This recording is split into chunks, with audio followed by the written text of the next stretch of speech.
That's another reason why I want to like get like out the spotlight, cause like fighting bring that too. You know what I'm saying? Me being who I am, it bring that. So I really want to get out, like, you know, like being in the spotlight type of vibe. Cause I don't agree with a lot of shit. I don't agree with a lot of shit, and I feel like this whole world is the industry world is just like it's trash, bro. It's a whole bunch of dick sucking. Nah, fact. It's a whole bunch of take, and try to like manipulate you. Yeah. And like everybody want to be the number one person, all that type of shit. So you know, it's funny, man, because I moved to Atlanta, and everybody always be like, "Yo, how you like it?" It's like, man, when it comes to work, man, it blessed me. It put me in a position where, like, you know, I never been before, but at the same time, it's Black Hollywood. And when you think of Hollywood, you think about like people being fake. And I'm like, the one thing that I do love about Baltimore is if a nigga don't fuck with you, you know a nigga don't fuck with you. Whereas though when you get into the industry, a nigga will weasel his way around and act like he fuck with you just to get beside you and get what he want. Yeah. I can't rock with that. Yeah. That's why I always say I'm glad where I come from. Like I'm very glad like I came from Baltimore in my situation, because a lot of people don't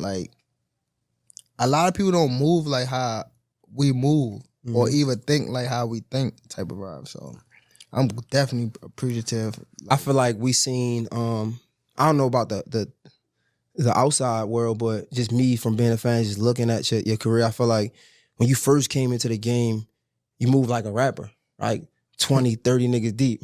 Now, not so much so. You probably got like 4, right? And you still with the same niggas from day one. Like, shout out to Fed, right? Like, Fed from the projects, McCullough Homes. Like, we really come from the same place. Like, it's went from 20, 30 people to like 4 people. Talk to me about that. Just being betrayed a lot. Just, you know, just life situations, just knowing people not with you. They just with you. So it's just like you gotta cut off a lot of shit, a lot of things, bro. And like when it been like, you know, I feel as though that's another thing. One thing I learned from my pops was you don't need no gang. You don't need a group of people.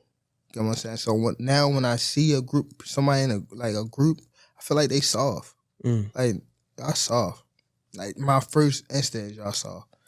If you look at a gang right now, and you actually like look, some niggas don't even be like that if they by themselves. They just need that click. You know what I'm saying? So I understand. When I see that, I'll be like, and it's when you by yourself, you can see more. You see more. You see way more. Mind more clearer and everything. Paint this picture for me. When did you learn that? Because that's a different level of growth, right? Because you get into the industry, you start boxing, and of course, it's like the doors open up. All these celebrities, everybody you wanted to get next to. You know what I'm trying to say? You can do so much that you couldn't do at first, and then you get it, you learn from it, and then you like, nah, I ain't fucking with that. Walk me through that. Like, when did that spark happen for you? It just, like, experience. Like, I don't know, just, again, being like, was it a particular experience? No, just like back-to-back stuff. Like, you know, just time just building up, and I'm just like, damn. But it be situations too. You be like, all right, cool. Do you ever look back on those things and like that still frustrates you to this day? Like, damn, I wish this could have went another way. No, not really. Not really. Not. Cause it is what it is now. You know, so I be cool, bro. I ain't gonna lie. I be cool with my people, my couple people. Like, you can have more fun. You could do it, you know? It's cool to link up with like niggas like here and there, but on a day-to-day basis, nah, man. I'm gonna ask you a very cliche question in this time. I think it might have passed more so during pandemic, but do you have you tried therapy? No, I haven't tried yet. Cause I feel as though, like, me, when I do something, I know for sure, like, it can change me so much, like, and I know once it changed me, I don't still want to be around certain shit that bring me back, like to bring that, you feel me? So I'd rather like wait till I'm done with the sport and just get therapy and then like pull back from like a lot of things. Even like, you know, the spotlight and shit like that, to work on myself, like even like me going back to school, I want to go back to school. Definitely want to do therapy, you know, just little shit that I want to do like once I completely finish like being in the spotlight type. Not even just being in the spot, but I still want to make money, so I still have to be, I want to be behind the scene more so. You don't think it's some type of middle ground where you can become a better man, right? A better version of yourself, but also be that dog in the ring? No. I think something gotta give. Something gotta give. And you know, it's crazy because I think Mike Tyson talks about this. Like when he was like at his pinnacle, his peak, he was like a different person. And now it's like he more grounded. And like, but I feel like when it's time to fight, he still could turn that dog on. He's like 60. Yeah. I mean, but you see how like he have it, but he really don't have that spark like how he was when like he was like in it. You know? He's like, now that you just said it, you could tell that for sure he then probably got therapy, he probably like, you know, healed and stuff like that. So what, like him going back and like fighting and stuff like that, I think that shit fucked him up. Cause he was out of it so much. And I feel as though like he was at peace. Like even now, like if you see him post a picture of him at his crib just sitting in a chair, he said that's his peace. That's fire. So why would you see that? And why would they go and make this man get in the ring and fight? And you know why? But that money, for the money, yeah, for sure. You know why? For the money. But he was saying like how he was like, he was doing it for his kids or something too, something like that. I don't quote me, but he was saying like he was doing it for his kids, showing his kids that he's like a warrior or something like that. But me personally, I wouldn't have did it. But it'd be stuff like that, little situations in your life that you be having to show them, like you had to remind them like who I am type shit. Because people do tend to forget. Yo, you know, it's one thing I thought about when preparing for this interview. It's this idea of like idols becoming rivals, right? Like you came in the game, Floyd brought you in the game. And again, that was like, fly in the coop, but I need some more. Your antics make me bored, cause I just came around. Like the superhero story. It was like, yo, like Floyd was the biggest boxer in the world. He came and got Tank, and it's like, yo, that's what we needed when they talking to Baltimore. And it's like, as time go on, again, I have no idea, you correct me at any time, but we see like just little back and forth between y'all two.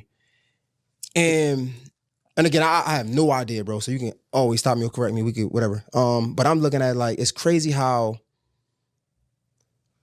people can put you in opportunities, right? But and I don't want to misspeak, but it just seems like, it's because I've experienced it. People can, and maybe not for Floyd, so let me just preface that. It's like people can put you in opportunities because they can, but it's all to help them out. And then when you're not useful for them no more, they want to throw you to the wayside.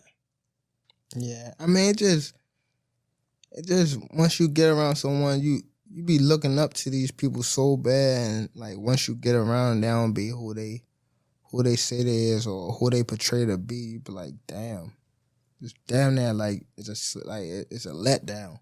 So you be more so hurt off, you know. So it's like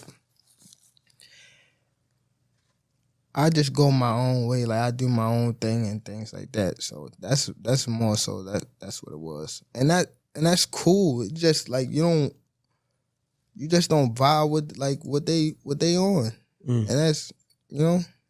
I mean, I've been in a situation where though, like, you know, I was in a lose-lose situation. Now, what came out still on top with Floyd? You said, what was the lose-lose situation? What you mean? Just a little situation that he put me in to, you know, make me lose. But he thought I was gonna lose. But you talking about like a boxing match or? Yeah, boxing match. Ooh, if you don't mind. If you don't want to, it's fine. Pedraza. Joseph Pedraza, my first world title. I was 16-0. I was 16-0. 16-0. And I was 21 at the time. And I haven't fought in like 7 or 8 months. And around that time, I wasn't making that much money. I probably was making like $10,000 a fight. So 6 months is crazy to not fight, you know. So when they came back and it was like, all right, you gotta fight. He was like, you gotta fight this fighter, which is Joseph Pedraza. If you don't fight him, you're not fighting. You sitting on a shelf. So I had to fight him. In the midst of all that happened, I got evicted. I had to sell my jewelry. So now, and remind you, I'm letting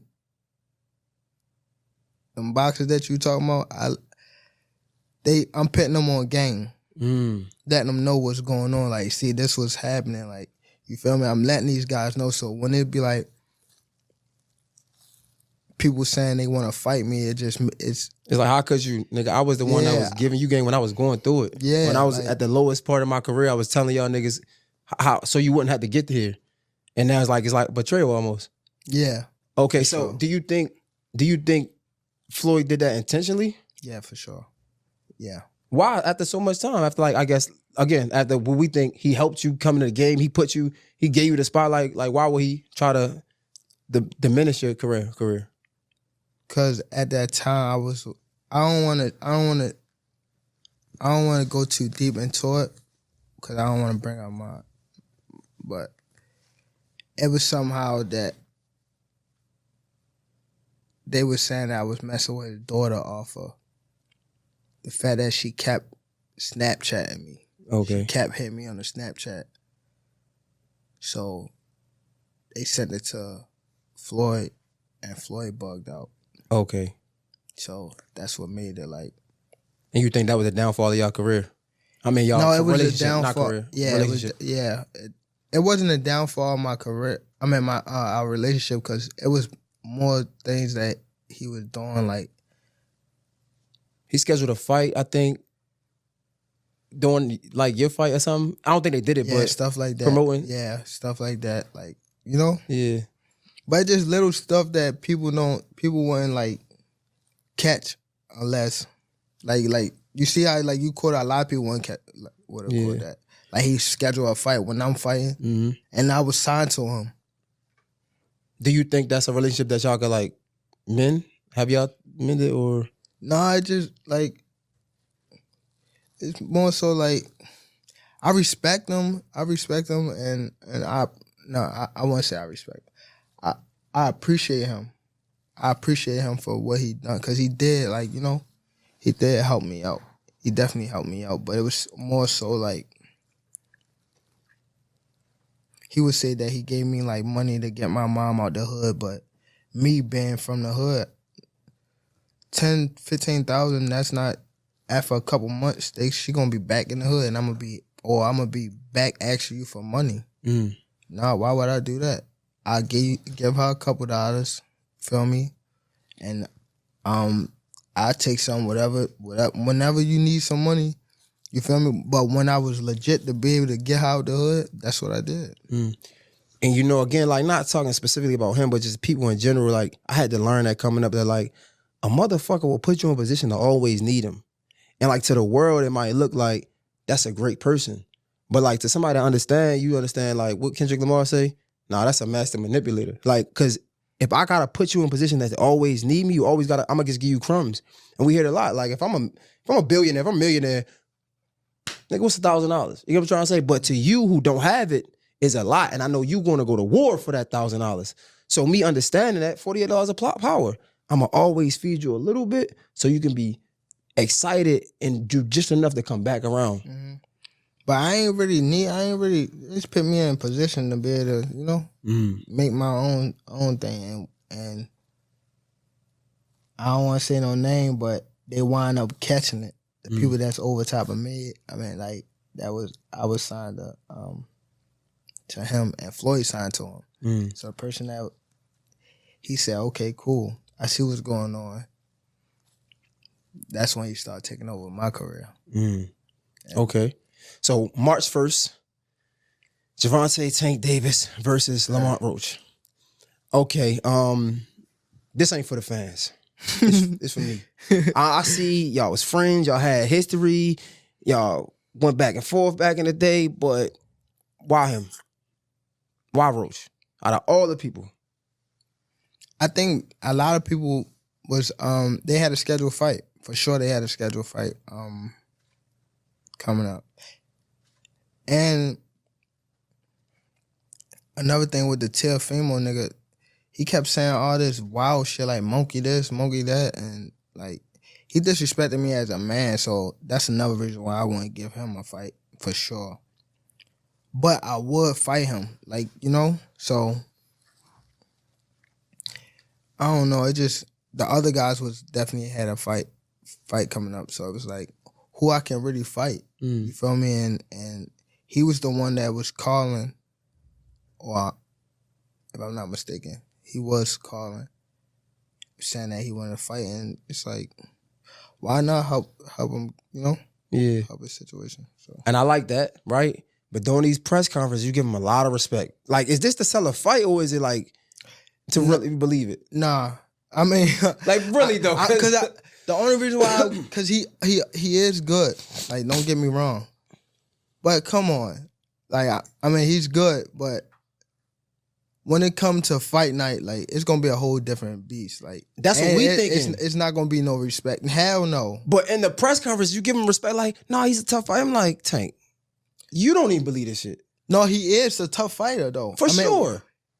But it's levels. Is he more skillful than Ryan Garcia? Yes. Skill wise, he hit harder than Ryan Garcia? I don't know. But skill wise, he's better than Frank Martin. Now look at his fights and look at Frank Martin. Look at his fights and then look at Ryan Garcia. So I watch his fights. He can fight for sure. But again, when we talk about Tank, right? I mean, I wouldn't even, to be respectfully, I fuck with you, but I'm be real. I wouldn't even, Frank Martin, I didn't understand. Frank was top 10. Again, when it come to Tank, I'm saying I ain't understand it. But okay, listen. I'm just being real. Now we gotta go. Now we gotta like look at.